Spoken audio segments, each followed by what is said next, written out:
मोठी बातमी पाहूयात।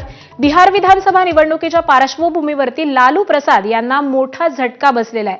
आयआरसीटीसी घोटाळा प्रकरणामध्ये लालू प्रसाद यादव यांच्यावरती आरोप हे निश्चित झालेले आहेत।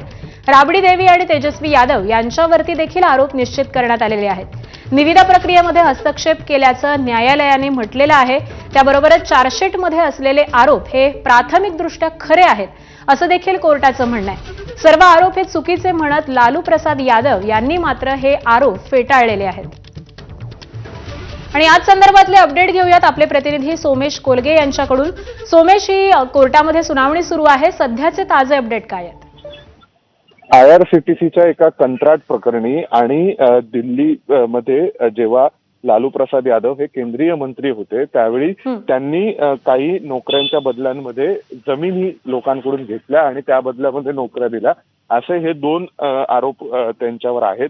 म्हणजे त्यांच्यावर असलेल्या इतर आरोपांपैकी हे एक वेगळं प्रकरण आहे, परंतु या प्रकरणामध्ये क्रिमिनल कॉन्स्पिरसीचे चार्जेस, करप्शन, एकतर भ्रष्टाचार आणि गुन्हेगारी कट रचला गेला, अशा स्वरूपाचे दोन महत्वपूर्ण आरोप जे त्यांच्यावर लावण्यात आले होते ते आज कोर्टाने कन्फर्म केलेत। म्हणजे कोर्टाने हे चार्जेस कन्फर्म करून ते चार्जेस फ्रेम केलेले आहेत।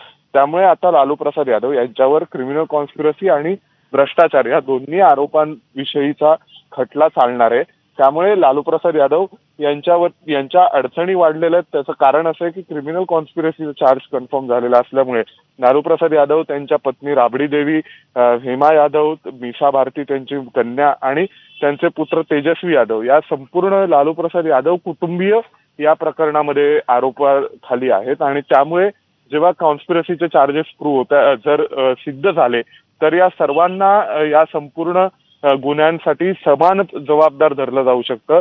संपूर्ण लालू प्रसाद यादव कुटुंबियांना एकत्रितपणे जबाबदार धरलं जाऊ शकतं आणि सर्वांना शिक्षा होऊ शकते। त्यामुळे आरोप निश्चिती कोर्टाकडून होत असताना कोर्ट प्राथमिक दृष्ट्या तपासतं की या सगळ्या प्रकरणांमध्ये, एकंदरीत सगळ्या आरोपांमध्ये किती ताकद आहे। या आरोपांच्या आधारे या सगळ्या प्रकरणामध्ये खरोखरच या आरोपांच्या खाली खटला चालवला गेला पाहिजे का आरोपीवर, आणि हे सगळं तपासून झाल्यानंतर कोर्टाने हा निर्णय केलेला आहे की अशा प्रकारे यांच्या लालू प्रसाद यादव कुटुंबियांवर क्रिमिनल कॉन्स्पिरसी आणि करप्शनचा खटला हा चालवला जाईल।